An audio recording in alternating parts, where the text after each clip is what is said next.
Figure it out!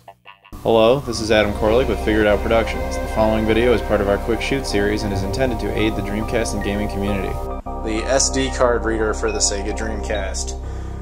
So yeah, there is an SD card reader for the Dreamcast. I briefly mentioned this in I believe it was the Dreamcast's 13th birthday video. This came out in 2011 from our friends over in China. They released it for us, and it is by no means an official product. It looks very, very cheap.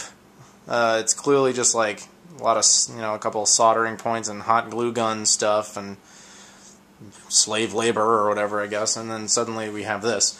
It just connects right here in the back into the serial port, the very rarely used serial port. I believe that port was, it's like for the Neo Geo Pocket to Dreamcast link cable and the system-to-system link cable and some other stuff I don't remember, even though I'm sure I own it. I'm sorry, I don't remember. So, SD card reader. This is a device that I think has a lot of potential at the moment, but, well, it has a lot of potential, but at the moment it's not really utilizing much of it, because absolutely no game supports this. Why would it? SD cards did not exist when the Dreamcast was in its prime. Or at least they were very, very new, but I don't think they existed. I could be wrong about that. So, obviously you question its value, and you should. But there is one thing that does support it. This is called the Dream Shell. I don't know how well that's shown up there. I think you can read it. Dream Shell. This comes to us from our friends over in the Russian Dreamcast community. This is free to download, free to use. This is a beta, okay? It is a beta. This is by no means finished. It's essentially just an operating system. You just put it in there, and the Dreamcast will load it up, and it'll look, well, I'll show it to you in a little bit, but you'll see it.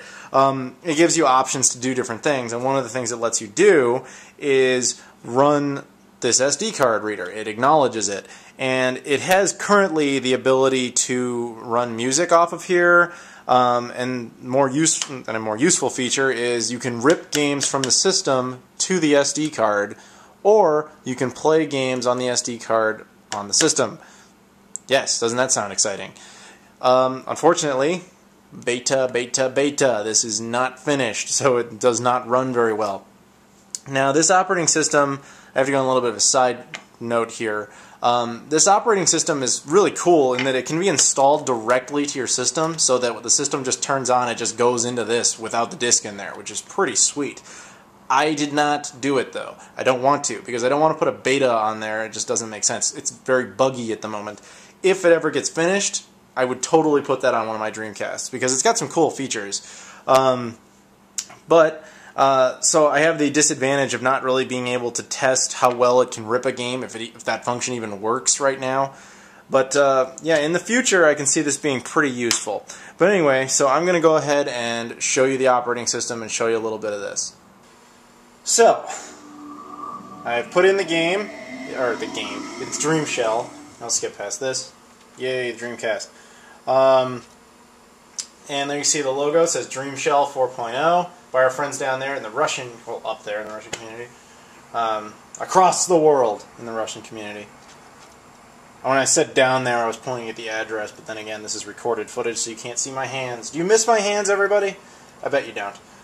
But yeah, Dream Shell 4.0, Beta 4. As far as I know, the most recent version. I really hope they continue with this project, because it has a lot of potential. So this is what it's like when it boots up. And already it looks very much like a computer operating system, which is pretty cool. Now it has the option to install it directly to the system, but I'm not willing to do this yet because it's a beta. I would do it with a final version, but I've used this thing on the disc, and it's kind of buggy, and I really wouldn't want to deal with that all the time. So until they perfect that, if they perfect that, I'll just stick with this. Unfortunately, that limits my options. But in case anybody's curious, this will break down what's happening on your console, what's connected to it, I think, and what game is in it or whatever. It does exactly what it says. It'll change the region of the system. So if it's American, it'll be able to play PAL games, or if it's European, it can play American games, Japanese games, whatever. I have not had success with it, again, because I haven't installed it, obviously, option to install it, and the file manager. This is what we're going to look at. So, once it loads up, okay, You'll see it can check all the things in the system. I'm not sure what PTY or SOC are, but VMU is VMU. It could check that. It could check the CD. Now this would be more useful if it was installed, because then it could check the game that's in there. And I guess it can check the RAM. That's cool. And it can check, of course, the SD card. Now that's the important one here. But before I get into that, though, this is the option to rip the GD-ROMs. Now that would be cool, because you could open up the SD card and then just rip a game straight to it.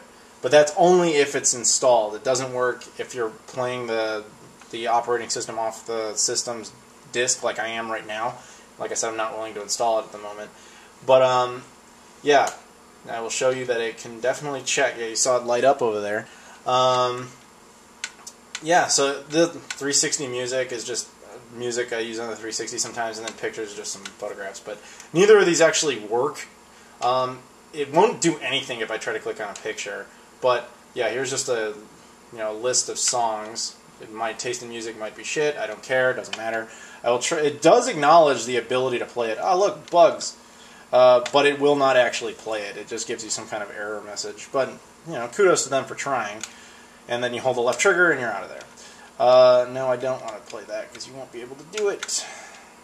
So yeah, the point is, it does function. It has the ability to use an SD card. But at the moment, that's not particularly useful. But I wish those guys well, and I really hope they continue with this project, because I see some serious potential. So if you can get your hands on one of these things, do it.